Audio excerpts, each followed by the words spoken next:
بسم الله الرحمن الرحيم. المشاهدون الكرام، السلام عليكم ورحمة الله تعالى وبركاته. أسعد الله أوقاتكم بكل خير.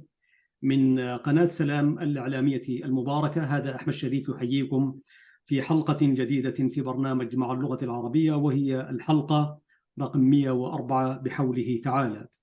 وكما نوهنا في المدخل، معنا اليوم الأستاذ الكاتب الروائي عثمان كنوني. أستاذ عثمان، مرحب بك في برنامج مع اللغة العربية.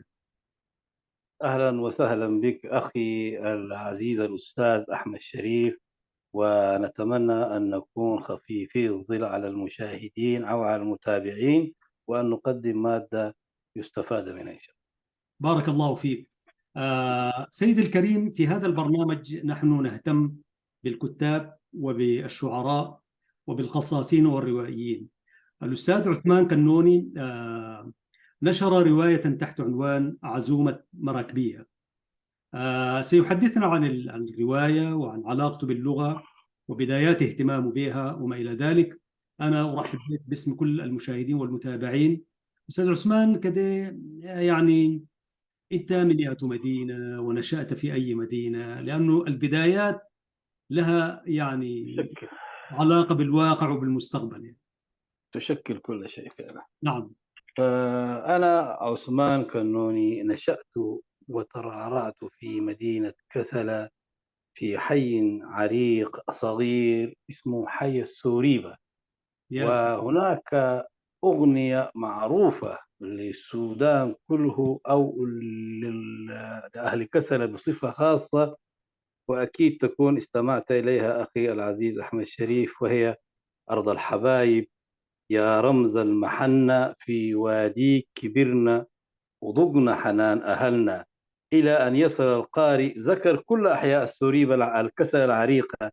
فعندما ذكر الحي الذي نشأت فيه قال فيه: السوري برود رضوان هنية، الثوب الجوازة زاهية تتفتح ندية، أنا كسلا كسلا روحي برضك لي حبيبة، إلى أن يكمل يا القصيدة. يعني سلام، الرحمة هذه قصيدة والمغفرة لعبد العظيم العظيم حركة.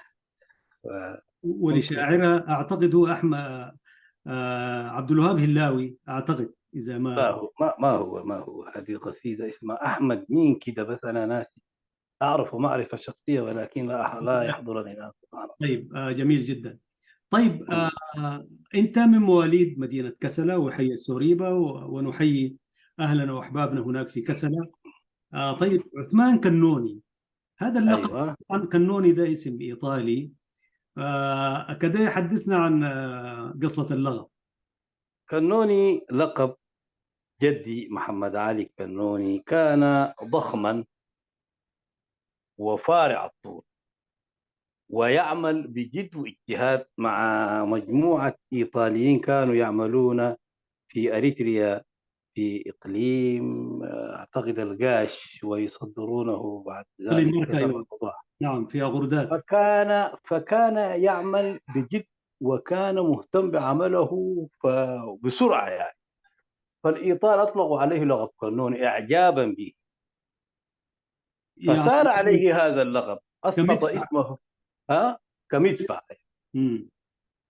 فسقط اسمه وصار يعرف بكنوني إلى الآن. ها هو اللقب الآن، لقد مر عليه أكثر من 80 أو اقترب من 100 عام، ولكن لا زلنا يقولون علينا كنوني كنوني. الكنوني، نعم. والكنوني نعرف منهم اللاعب الشهير كرار كنوني، وجمال أيوة. كنوني، وحامد كنوني. والأستاذ محمود كنوني أستاذ محمود كنوني، نعم.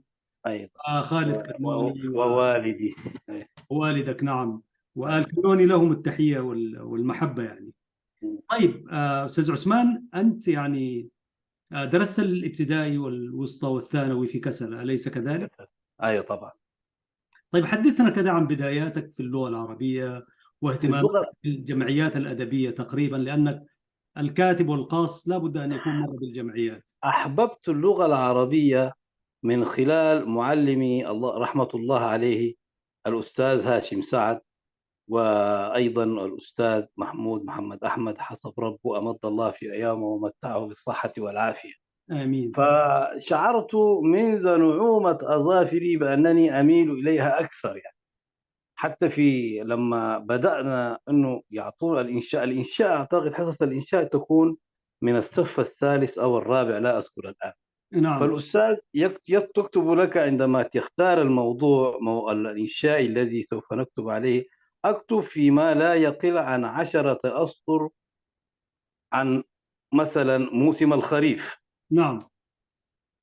فالطلاب العامة كان يصعب عليهم أن يكتبوا 10 أسطر، ولكن كنت ألاحظ أنا كنت أكتب له 20 سطر، نعم. حتى كان هو معجب بي يعني. فعندما يصحح لي كان ممتاز، وفقك الله إلى الأمام وسدد خطاك، وهكذا.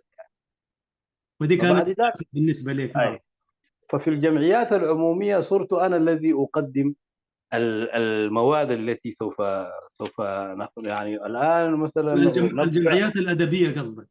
الجمعيات الأدبية، أيوة، صرت أنا الذي أقدمها. فهذا التقديم أعتقد كان يخصم من رصيدي الكثير أيضا، لأنني صرت بس عبارة عن مقدم. مم. فكنت أقول الآن نفتتح إليكم خير ما نفتتح به حفلنا هذا، آيات من الذكر الحكيم يقدمه يقرأها علينا الشيخ مثلا هاشم خضر، يجي يقرأ بعد ذاك. والآن قصيدة شعرية بعنوانها يلقي علينا الشاعر.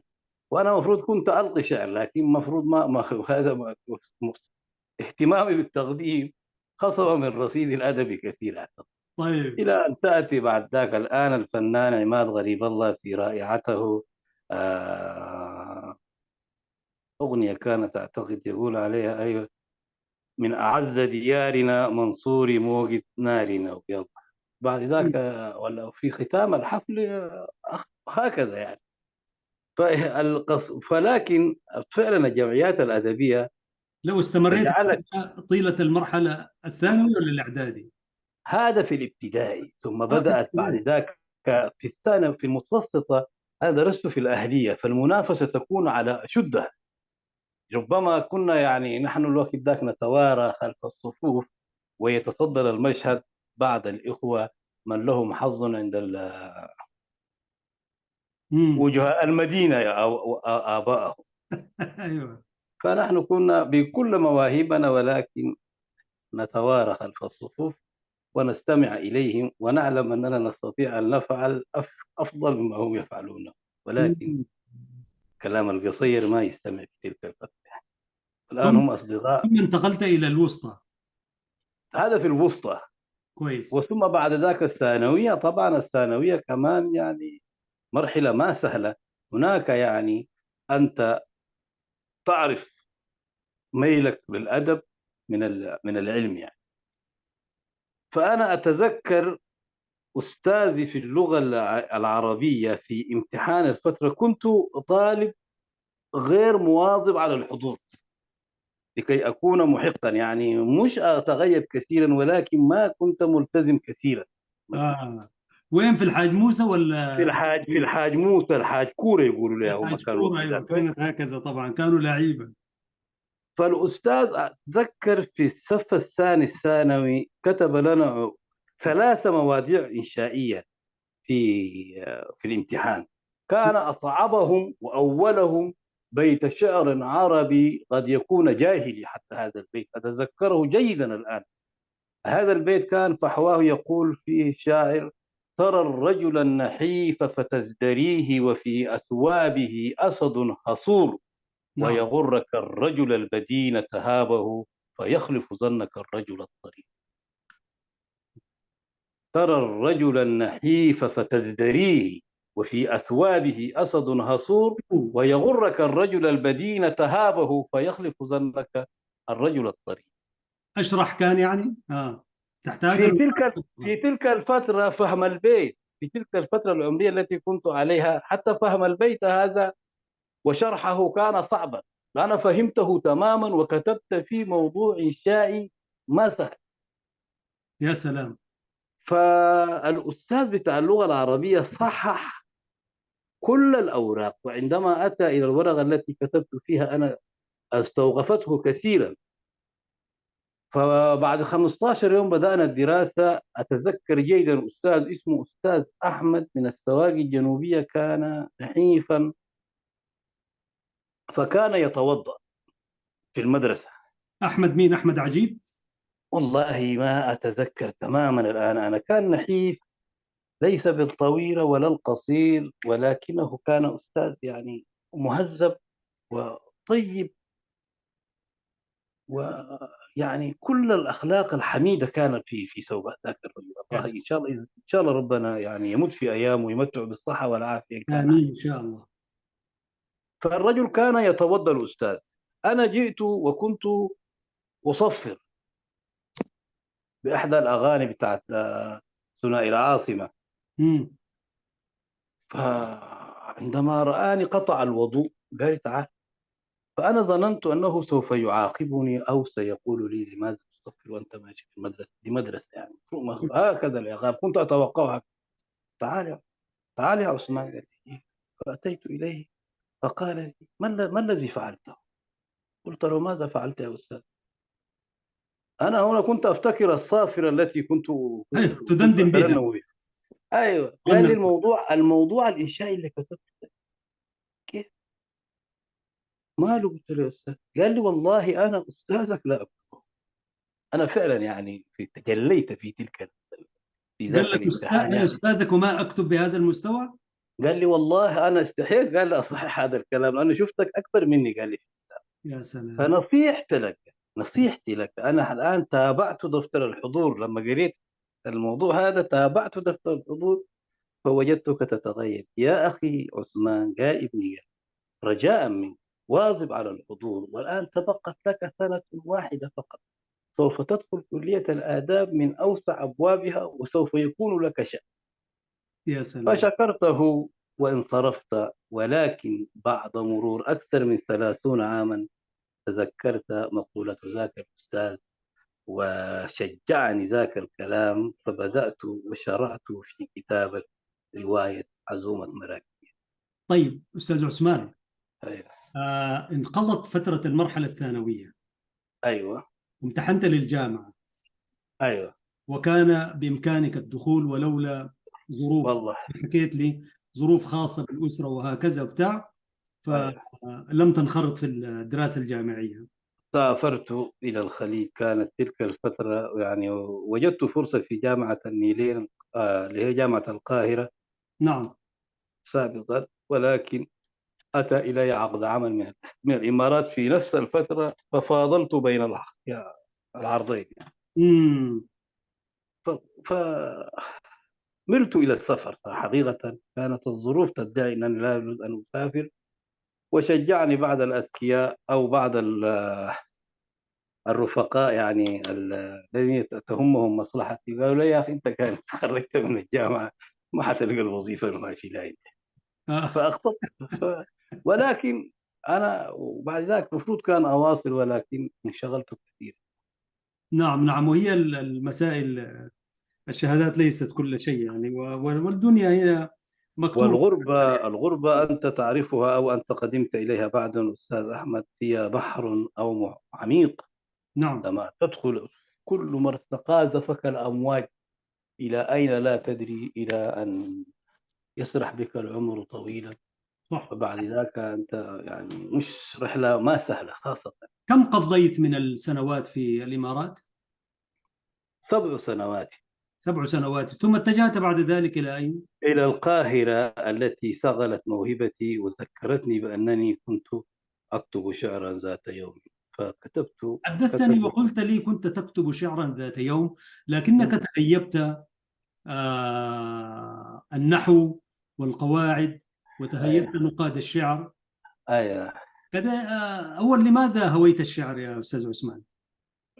الشعر طبعا أنت في البداية أستاذ أحمد يعني أنت تعرف يعني في بداية الشباب الإنسان يتجه إلى الغزل والشجن، وعندما لا يستطيع في تلك الفترة طبعا ما كان تقدر تستطيع أن تفعل أن حتى إن أعجبت بفتاة كان الأخلاق أو ما تربينا عليه كان يمنعك من هي التواصل نعم. معها إلا بما بما يؤهله لك الشرع. شرع الله يعني. أيوة. نعم.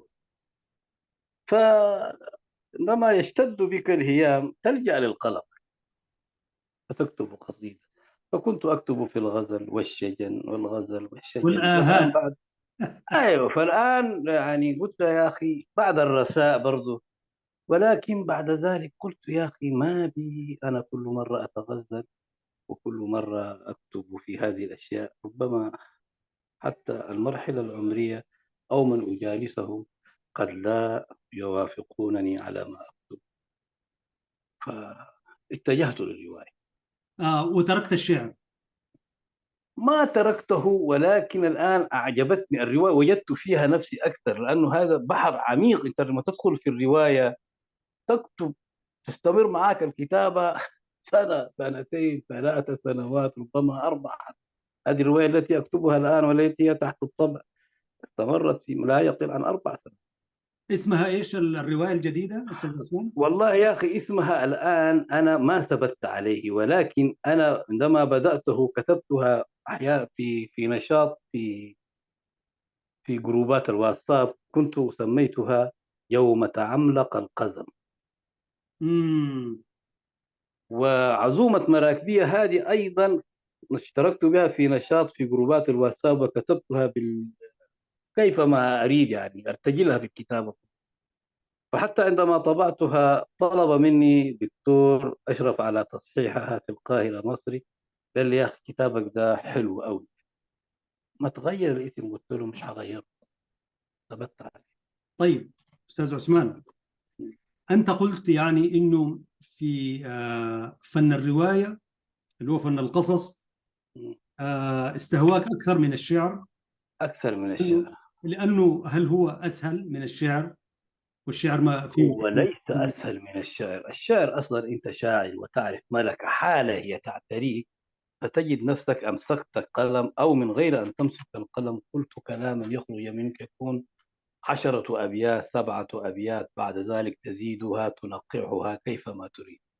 ولكن الرواية تختلف، نعم. هذا يختلف كثير. يعني أنت تكتب، وكيف تنهي ما كتبته، وكيف تبدأ يومك الثاني، وربما تستمر معك سنوات، وكيف تكتب وبعد مرور عام حدث الذي كنت أتوقعه فقد أوفت سهام بوعودها وتركتني أعيش في وحدي، هكذا يعني. مم. لكن القصيدة الآن أنا قرأت لك قبل أن نبدأ البرنامج قصيدة كتبتها في 5 دقائق، ما أكثر من 7 دقائق، 5 دقائق، يعني قول 10 دقائق. وانتهت.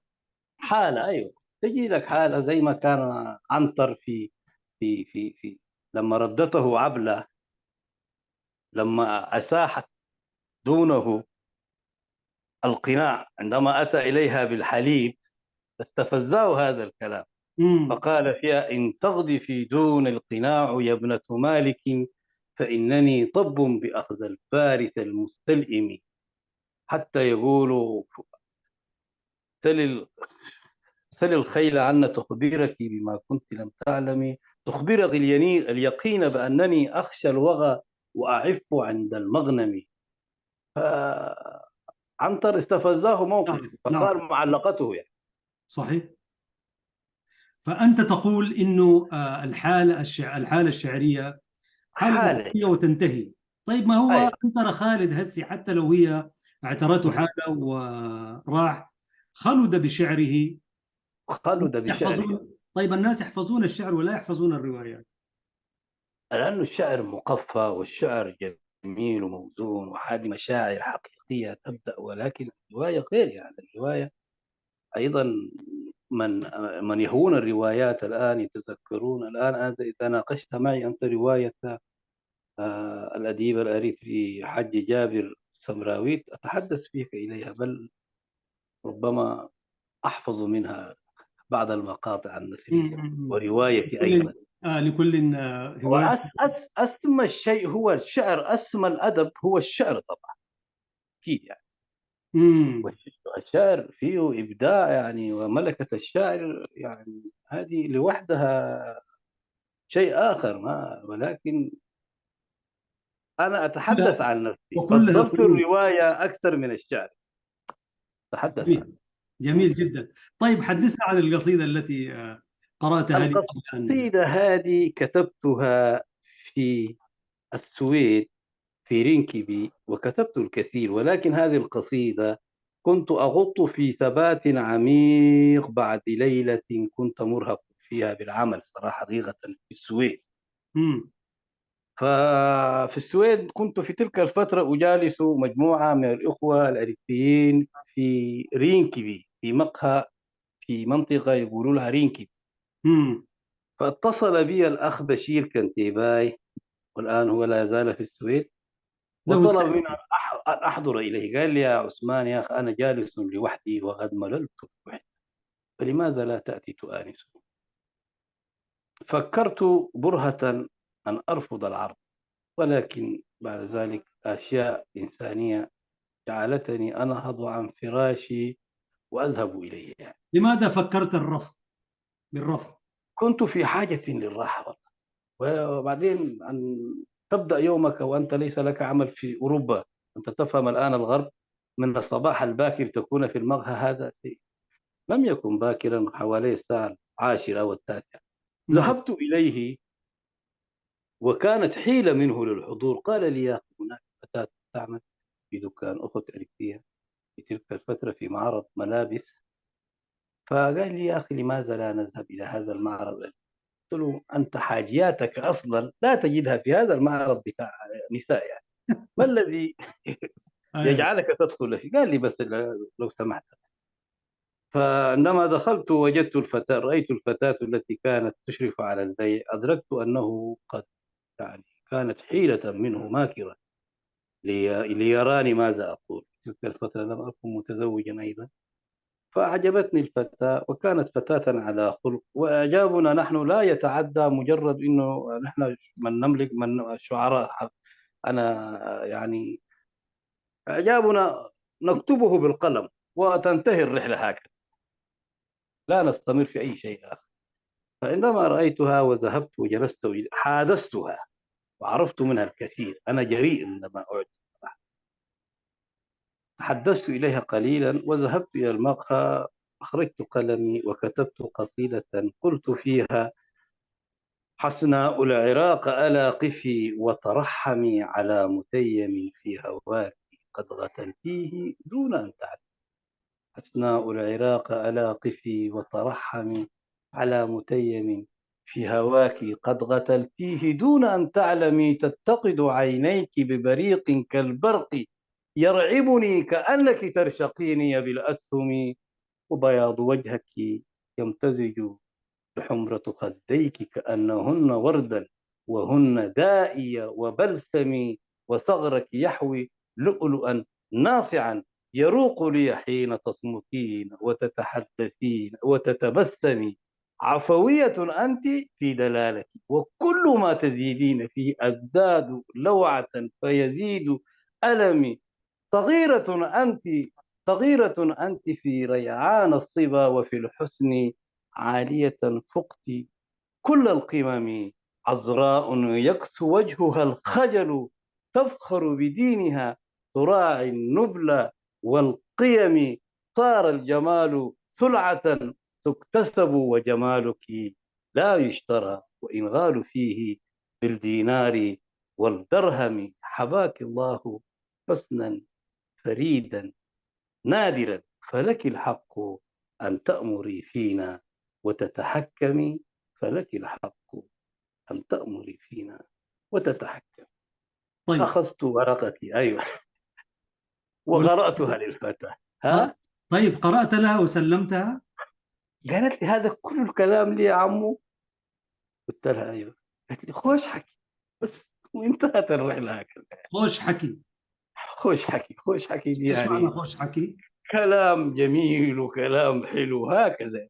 اتبسطت حقيقة يعني، انشرحت و...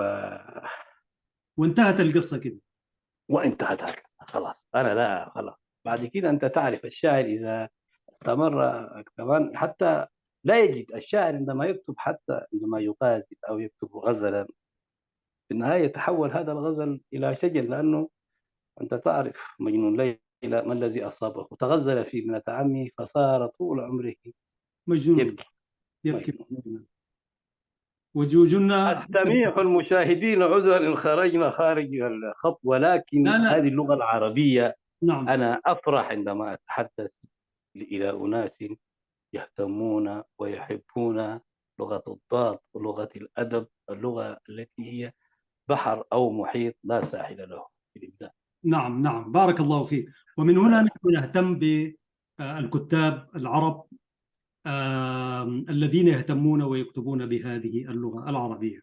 طيب سيد الكريم، لا زلنا معك في برنامج مع اللغة العربية من قناة سلام الإعلامية المباركة، وضيفنا اليوم هو الأستاذ عثمان كنوني، الكاتب والقاص وصاحب عزومة مراكبية، رواية عزومة مراكبية، وعنده رواية تحت الطبع.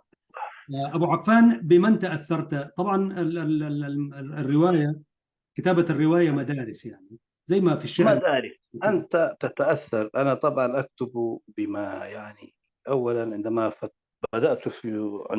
يعني بدأت في الكتابة لم أشغل نفسي كثيرا بحيل الروائيين الذين يجعلون الأسلوب غامضا لفرض البلاغة، امم. بل اتبعت الأسلوب الذي كان يسميه الأديب الكبير يحيى حقي أنشودة البسطاء، أو بما يعرفه البعض بالسهل الممتنع.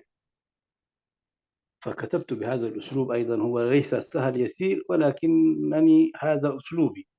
وقد يكون هذا التأثر، أولا أعجبت كثيرا وكنت أستمتع بحصة الأدب العربي عندما كنت في الوسطى. كتاب الأيام لطه حسين يا كان سلام. يعجبني كثيرا. ولكن هناك قصة التي جعلتني أفكر في الكتابة وأهتم بالأدب. ذات يوم كنت برفقة والدي في مدينة الخرطوم، قدموا إليها من كثر. امم. والدي كان يقود شاحن وكان مسؤول من أسرة كبيرة يعني. فرحمة الله عليه الله يرحمه. وأشكره على هذا كثيرا يعني. الله يرحمه. يعني كان هناك مباراة في العام 86 في القرن الماضي امم. بين الهلال السوداني وفريق نيجيري، امم. ديفانتس النيجيري، أذكره جيدا هذا. امم. فطلبت من والدي أن يعطيني مبلغا بسيطا يمكنني من دخول هذه المباراة. وافق وإن كان على مضض، ما نعم. حب يحرمني يعني، ولكن أعتقد لم يكن له سعة في الرزق في ذاك اليوم، فوافق. امم. وبعد أن يعني أخذت موافقته، جاء أحدهم بائعا جائلا يحمل كرتون على رأسه ويقول كتب كتب روايات. الوقت ذاك ما كنت أفهم ما هي الروايات ما هي. امم. فطلبت منه أن أطلع على على كتبه يعني. نظر إلي بعين عدم اعتبار، ولكنه في النهاية أنزل كرتونا. فأخذت منها رواية. وقع نظري على أول كتاب، كان رواية موسم الهجرة إلى الشمال، للطيب صالح. الطيب صالح، اللي يقول فيها عدت سادتي بعد 7 أعوام قضيتها ما تعرف في كده. فالأسلوب بتاعه سهل ممتنع شيق، أخذتني القراءة يعني. فقال لي يا أخي جيب الكتاب ده خذته. قلت له أنا أريد هذا الكتاب. ده الكتاب ده لما قال لي سعر الكتاب وسعر التذكرة كان واحد. التي طلبتها من والدي، ووالدي لم يعطيني، بل وافق ولكنه لم يعطيني مبلغ كده. امم. فذهبت إلى والدي وقلت له يا أخي أنا عايز قروش، عاوز فلوس الكورة المباراة، امم. ولكنني لن أذهب إلى المباراة. قلت والدي كان يخشى علي من آتي ليلا لوحدي في الخرطوم. امم. قال لي ولكن لم يحين الموعد. قلت له يا أخي أنا أريد أن أشتري هذا الكتاب، وتركت المباراة. فسبحان الله هو انشرح صدره والله لما قلت له أنا أريد أن أشتري الكتاب. فاطلع على الكتاب قليلا، قال لي هذا الكتاب يناسب عمرك. قلت له طبعا يا أنا خلاص الوقت ذاك 18 جيت وفتها يعني. نعم. فاشترى لي الكتاب وركبت. كان هناك في سرير عندنا في الشاحنة. أخذت كتاب، اطلعت عليه، قرأته من الألف للياء من صفحة 1 إلى 175. تذكر هذا الكلام. يا سلام. ونزلت بعد أن أكملت الرواية. نزلت إلى والدي، قال لي، أخذ مني كذا ساعة يعني. قال لي والدي: ها بدأت قراءة الكتاب؟ قلت له: أنا خلصت الرواية يا راجل. يس. قال لي: يا أخي، أنا كنت قد قلت لك أنني سوف أعطيك المبلغ الذي طلبته. إن ذهبت إلى القرى فكان لك، وإن اشتريت الكتاب فقد سقطت القرى. ولكن الآن بعد أن قرأت هذه الرواية أفرحتني، أيضا سوف أعطيك مبلغا آخر تذهب لتشاهد كرة القدم، ولكنني تعاطفت معه ورفضت ذاك العرض. يا سلام. عدل فأحببت منك. الرواية. أيوة، أحببت الرواية فاهتميت بهذا. أنا لا أريد أن أسترسل في الحديث أكثر، سوف أجعلك تسألني، لأنه عشان أعرفك محاور بارع وتعرف أن تستنطق ضيفك تماما. بارك الله فيك، والله وأنا أنا يشرفني آه، برضو استمع لك. أيوة. ضيف العزيز، وهذه القناة منكم وإليكم مشاهدينا الكرام. طيب أستاذ كنوني، ومنذ ذلك الحين يعني وجدت نفسك أنك تهتم بالرواية وبالقصة، و... وهل راودتك فكرة أنك أنت ستكتب رواية؟ أنا غبت من السودان فترة كبيرة، مم. ما بين الخليج والقاهرة وأوروبا السويد. عندما رجعت بعد انقطاع دام 10 سنوات، تفاجأت بأشياء يعني لم تكن في حسباني في تلك الفترة. مثل وجدت ماذا؟ زملاء الدراسة الذين كنت أتفوق عليهم عندما كنت طالبا معهم، وجدتهم قد أكملوا دراساتهم الجامعية. وجدت منهم الطبيب والمهندس والمحامي، حتى القاضي المقيم. لما ذهبت إلى المحكمة لشهادة ما، وجدته كان زميلي في المدرسة. يا سلام. مم. فقلت سبحان الله يا أخي، أنا هؤلاء أصحابي هم يعني نعموا بالاستغراب، وربما ظروفهم المعيشية لأسرهم قد تكون كانت أفضل مني يعني. فواصلوا دراستهم وتبوأوا أماكن كبيرة يعني. وأنا في الغربة، أنت لما تأتي إلى دولة مثل السويد، نعم. لها لغة، دولة صناعية كبرى، عندهم لغة يتحدثونها فقط 10 مليون نسمة، وعندما تركب إلى الطائرة مغادرا لها لا تسقط في الطائرة اللغة. عندما يحدثك كابتن الطائرة يتحدث إليك باللغة الإنجليزية مباشرة. فلا تستطيع، وربما الظروف التي تحيط بك لا تمكنك من أن تخلص اللغة، والمرحلة العمرية تلعب دور أيضا، نعم. فتضطر أن تعمل بالأعمال الهامشية. تحديات الغربة. نعم. الأعمال الهامشية لتوفر لك، أو لتتزوج، أو لتلحق، أو لتستطيع أن تساعد أهلك. نحن أسقطتنا الغربة سقطنا في براسنها ولم ترحمنا حقيقة. وإن نعم. كنا نظهر الآن بمظهر جميل، ولكن هناك في النفس ما كوتنا يعني كوتنا نحس في النفس بنيرانها. كثير يعني. كوتنا ضحينا كثير يعني. بنيرانها. نعم. فشعرت بخيبة أمل عندما تعرفت إلى الصغار، أنا أغبطهم على ما هم عليه الآن، ولكن بكيت على نفسي. قلت سبحان الله، الآن أنا عندما يقولون لي ماذا تعمل، ماذا أقول لهم؟ هل أنا أتحدث صراحة يعني، هل عامل نظافة أقول له في السويد وأنا أتيت إليهم الآن؟ هذا ليس مرجوا مني. لكي أكون في مصافهم ماذا أفعل؟ فكرت هكذا.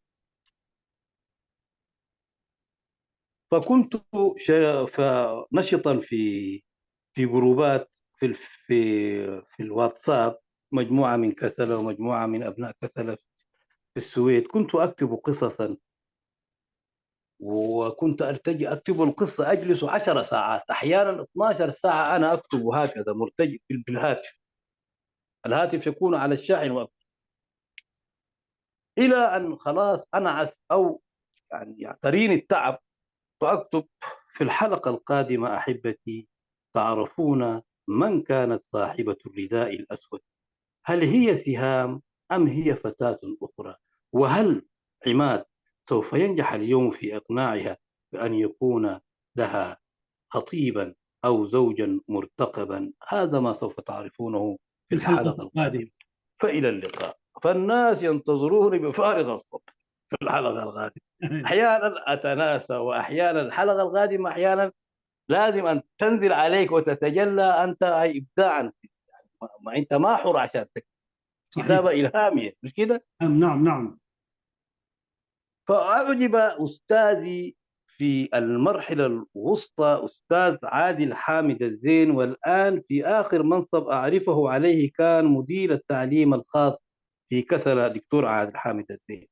يا سلام. فعندما قرأ كتاباتي هذه أشار إلي وقال لي: أنت أديبا حصيفا أريبا، تستطيع أن تكتب رواية لأنك تملك خيالا خصيبا. يا سلام. فالأساتذة أوفياء كانوا في تلك الفترة، نعم. وكانوا يعني يكشفون قريبين من تلاميذهم، ويستكشفون مستقبل تلاميذه. ويحثونك على الإبداع. نعم. فقال لي، والله قالها حرفا، قال لي: أنا دكتور، ودكتور في القرآن الكريم الله فقط، أكبر. نعم. ولكن قال يعني أنا خبير لغوي، قال بس يا عثمان، قال لي: أنا لا أملك خيالك. فيا أخي رجاء منك أن تهتم بالموهبة هذه وأن تكتب رواية. فهو الذي شجعني حقيقة فبعدين عندما أنت يعني كلام الدكتور أستاذك وما آلت إليه الأمور وشفت أقرانك أيوه. وأعضائك، فقلت الآن وقت سوف أكون في مصافة. قررت أن تكون يعني في مصاف أولئك. وكتبت عزومة مراكبية. عندما تريد أن تكتب رواية، الكتب العلمية تختلف عن الكتب الأدبية، تبدأها كيفما تريد، تمام. أي. ولكن الرواية خيط، هي خيط متصل مع بعض. البداية والنهاية ترتسم في ذهنك، في خيالك قبل أن تكتبها، تختمر الفكرة. آه. والآن كيف تنزلها بالقلب؟ فهناك باب معين يجب أن تجده لتدخل فيها. فظللت فترة والله لا تقل عن ثلاثة أشهر أبحث عن هذا الباب في السويد. مم. فأذكر في ذات يوم كنت جالس مع زملائي أو رفقاء الغربة، كنت أنا من كان لي طرف الحديث في تلك الفترة، كنت أنا. ففي معرض حديثي قلت: وأخيرا. عندما قلت وأخيرا هذه لم أواصل حديث، صمت على الكلام. طلبوا مني، قالوا: يا أخي قلت وأخيرا ما تكمل، شنو أخيرا؟ قلت لهم: يا جماعة يا أخي أنا كنت أبحث عن كلمة وجدتها، وهذه هي الذي سوف أكتبه، سوف أبدأ بها كتاب. وفعلا الآن أنت إذا قرأت عزومة مراكبية مم. أقول فيها: وأخيرا حانت العودة إلى مدينة الحنونة كسلى، تلك المدينة التي نشأت وترعرعت فيها 5 أعوام عجاف مرت علي وكأنها دهر قضيتها في دولة خليجية، والآن ليس لي طاقة أتحمل بها ويلات الغربة ومراراتها. لقد سئمت الغربة وبلغ الصيل الظبا، إنها العودة النهائية لا محالة منها. أشواقي تسبقني إلى مدينتي وأهلي وصحبي. جلست على أحد المقاهي الأثيوبية في مدينة أبو ظبي، كنت لوحدي. المقهى تقريبا كان خاليا من الزبائن. اخترت طاولة ثم جلست، وبعد قليل جاءتني النادلة، فتاة أثيوبية جميلة توهج جمالها حين ابتسمت وقالت لي بلغة عربية ركيكة: إيش تشرب يا أستاذ؟ أجبتها مبتسما: لو سمحت قهوة بالزنجبيل. بعد قليل أحضرت لي القهوة، صببت منها في الفنجان، ارتشفت منه رشفة واحدة، لم ترق لي القهوة. ورغم هذا ارتسمت على محياي ابتسامة عريضة وشرد ذهني بعيدا، رجع للوراء. تذكرت تلك الأيام التي سبقت غربتي عن مدينتي كسلة. أهل المدينة أو سوادهم الأعظم في تلك الفترة لم يكن الحديث يطيب لهم إلا إذا كان عن السفر إلى إحدى دول الخليج والعمل هناك، والتحدث عن الغربة وإنجازات المغتربين فيها، والتمتع بالدهشة مما ينجزون. هذه الصفحة الأولى في رواية عزومة مراكب. مراكبية. يا سلام. فكنا نحمل المدينة دائما في داخلنا، تتغير الجغرافيا ولكن الإحساس ثابت. طيب، كيف تحفظ ما تكتبه؟ هذا المدخل كما قرأته لك كتبته والله. نعم، لا مصدق، أنت مصدق لأنك أنت أيوة. بتقرأ بتلقائية وكأنك أنت تقرأ من كتاب يعني.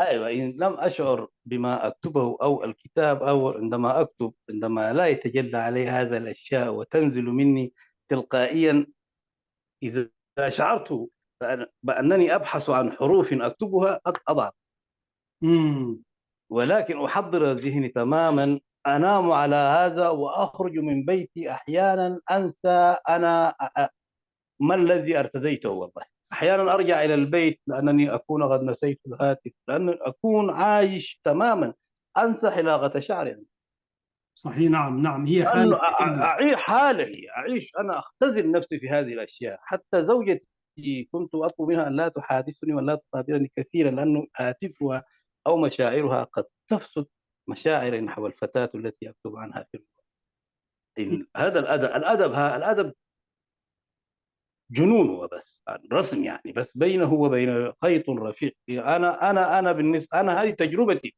أيوة، نعم نعم. أنت مصدق أستاذ عثمان. أستاذ عثمان، إن شاء الله في يوم الحلقة القادمة هتجيب لنا الكتاب وتقرأ لنا منه. نحن طبعا أنا عزومة مراكبية قريت عنه قصاصات، والكتاب موجود الآن معنا في ميلبورن لكن لما نتحصل عليه، وإن شاء الله سنحكي عنه. وأنت برضه والله الحلقة القادمة والله إن شاء الله والله تجيب لنا. والله أنا قلت، طلبت من خالد، قلت له يا أخي الأستاذ أحمد أنا أعرفه قبلك، فرجاء يا أخي أعطيني، أنا سوف أكتب لك إهداء ولكن خالد كان مهملا صراحة عندما وجد جماعة أصدقائه. آه. وطبعا تعرف أحاديثهم هي بأصوات مسموعة، ولكن لهم ناس يعني صراحة في ملبورن. يعني واجهت يعني رتل من المثقفين الأريتريين، وسعدت نعم. بالجلوس والتحدث معهم حقيقة. وأنا لم أكن سعيدا، والله لم أكن سعيد الحظ، حيث كنت مشغول ساعتئذ بتقديم الأمسية في الاحتفاء بسبتمبر المغوار، وشرفتنا حضرتك على عجل يعني، فلم نحظى بالحديث والجلوس إليك. ولكن إن شاء الله في المقبل من الأيام نحظى بتلك الجلسة.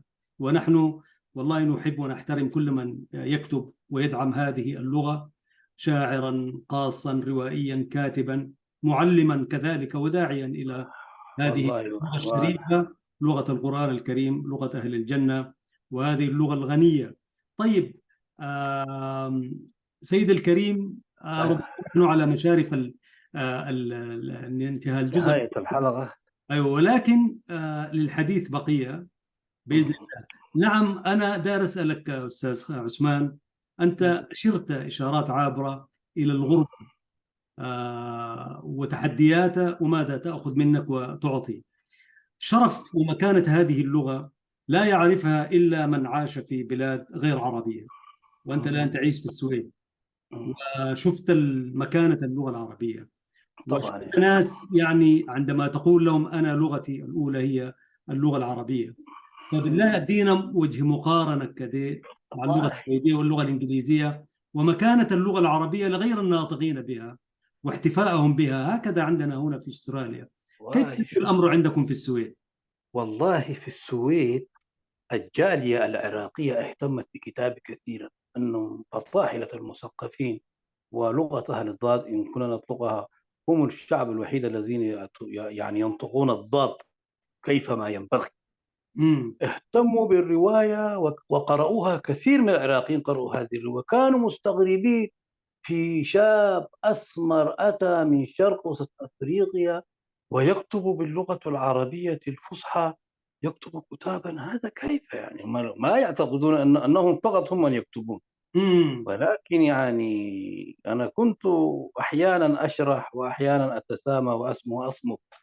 ونحن هذه اللغة يعني كابر عن كابر، أنا أصلا ورثتها عن أبي. نعم. أبي يعني والدي، ربما أخي الأكبر ما أعتقد، رغم أنه كان يكتب إليه خطابات كثير، يمكن لم يهتم خالد بهذا الشيء، ولكنه كان أديبا حصيفا، حتى عندما يبدأ في الخطاب يكتب لنا: الوقت كالرعد إن لم تقطعه قطعك، ثم يبدأ بعد ذلك في كتابة الخطاب. وكثير كثير هذه الأشياء كلها كنت أنا أستمدها من الوالد. فنحن الآن نريد أن نتحدث عن الأدب وعن اللغة العربية. فنحن عرب ولا يعني نحن عرب عاربة، عرب قديمة، العرب الأولى يعني. نعم. فأصلنا هي اللغة العربية، نحن أصلا اللغة العربية. بعد ذلك جاءت العرب المستعربة، هذول ناس سيدنا إسماعيل، وتحولت اللغة العربية إلى ما فيه هي الآن. ولكن اللغة العربية القديمة تلقاها في لهجاتنا المحلية، وأنت أدرى مني يا أستاذ أحمد. ف- جزاك الله. فهي نحن بعدين هي يعني نحن نميل إليها، هذه معروفة يعني، ونتحدث بها ونغني بها، كابر عن كابر.